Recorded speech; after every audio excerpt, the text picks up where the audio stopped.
Hello everyone and welcome back to a series I am running on this channel called Like a Champ. This is a series where we're taking a deep dive into every single operator in the game, taking a look at their gadget, how you can play it to your best ability, their synergies, and their counters. And for this episode, we're actually not even going to be talking about any operators at all. We're actually going to be taking a look at the brand new EMP Impact Grenade for attackers, which is coming in Year 7 Season 3. Now a quick disclaimer, all the things I am testing and doing will be on the test server, so it doesn't 100% mean that everything shown in this video will become to the live build, but there is an extremely high chance that it will. As well as this, since secondary gadgets can be taken and given to operators within every single update, I'm going to try and make all my points irrelevant to what operator you're playing at that time and only base it on the secondary gadget. However, at the time of this recording, the operators that do have the Impact EMP is Blackbeard, Lion, Nuke, Gridlock, Montang, Dokkaebi, Osa, Sledge, and Recruit. Now before we get into what this gadget can counter, and trust me guys, you want to see this gadget is insane, let's actually talk about what the gadget is. So the Impact EMP is actually an alternative to Thatcher,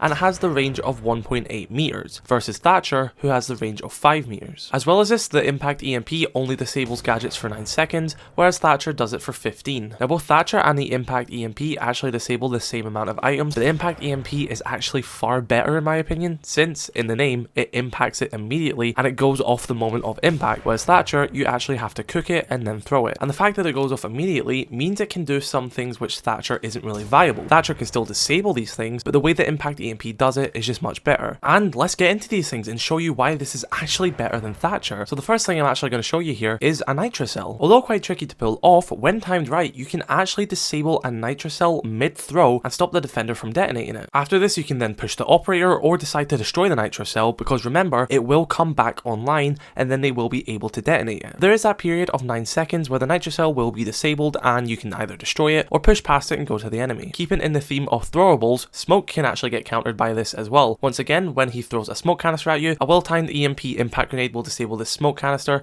and of course you can destroy it or just ignore it and continue pushing. But once again, remember with a lot of these things, this doesn't destroy the gadget, it only disables it. Once that 9 seconds is over, the defender will be able to activate this gadget and the smoke will go off, for example. So if you want to properly stop this, remember to destroy the gadget once disabled. This one's actually really cool in my opinion. If there isn't much time on the clock and there is an enemy pulse below, you can actually disable his scanner with an impact nade. Now I'll be honest, the chances of you actually hitting him will be quite low, and if you are going to hit him, you're probably already in a better position to actually just shoot and kill him. But you could also time it perfectly that when your teammate is putting the plant down, you impact the floor around him and it could disable a potential pre-placed Nitrocell or a Nitrocell that was just thrown by the pulse. I know a lot of that sounds very situational and probably won't happen often, but just keep in the back of your mind that this is possible and will happen in someone's game. There's no doubt about that this will happen to at least someone, so keep that in your mind. Next we have Vigil. Very simply, when Vigil activates his gadget, it makes him invisible to drones. Throwing an EMP impact at him or his radius will disable his gadget and be shown on drones again. Since Vigil is also a counter to Lion, you could do a well-timed throw, disable Vigil's gadget, and then pop a Lion scan to try and push him out. Next up we have Warden. Maybe it's low in the round and you know they have an enemy Warden and you want to smoke off and plant. Throw down the smoke grenades, get a teammate or yourself to throw the EMP impact where you think the Warden is playing. You could potentially disable his gadget and that will disable his gadget for 9 seconds. You'll have time to get the plant off and get out of that area before he can reactivate his gadget,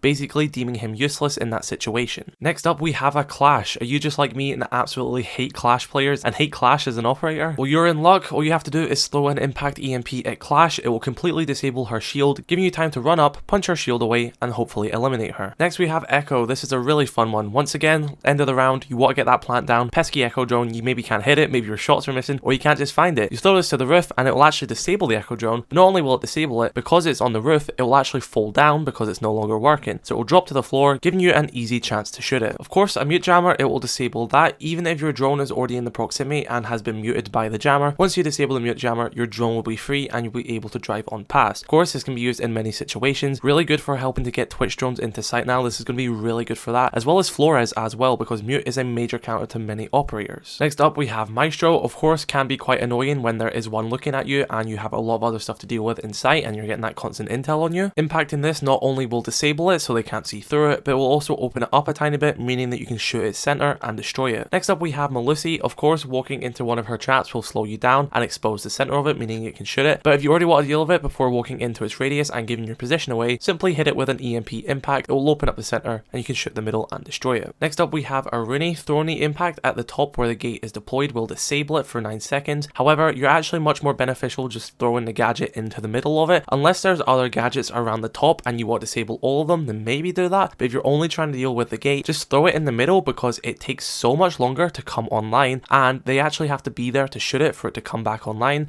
But if it's disabled, it will come back online itself. So if you're only dealing with the gate, you're actually better off just throwing it into the gate itself. Next up, we have Thunderbird. Simply throwing an EMP impact at it will disable her gadget for 9 seconds, meaning that no one can get healed from it. Next up, we have Wamai, and it's actually really interesting and just showcases how cool Wamai's gadget actually is. So throwing it at the magnet without actually being in its radius will simply destroy it, but throwing it at the magnet whilst being in its radius will of course catch the EMP impact, bring it towards itself, then detonate. Once again, it will disable it, so it does have the same effect, but this way you can throw it so the Wamai gadget might accidentally bring it over to another gadget and disable that for you. So honestly, you're better off just throwing it into the gadget because it might bring something else from it and it might disable something else, because either way you're going to disable the Wamai. Capcan traps are next, and of course it will simply disable them as well, meaning that you can pass through without them exploding, but this does mean they will come online in 9 seconds, so be sure to tell the rest of your team that yes, there's a Capcan trap on that door and I did not destroy it. But if you're already passing through here, maybe you're probably better destroying it because you might accidentally walk backwards and hit them once they are no longer disabled. So for the most part, for most of these gadgets, you're better destroying them when you get the chance. Next up is Mozzie. Of course, throwing it at his pest will disable the pest, meaning that your drone can pass through and not get caught by his pest. But if your drone has already been caught by the pest, you can throw it at that and it will disable the drone as well. It will not give your drone back to you, but it will disable that drone for 9 seconds, giving you a chance to shoot it. Jaeger is pretty simple. You throw it at the wall and you can disable the ADS, but if you throw it in the range of the ADS, it will destroy the EMP,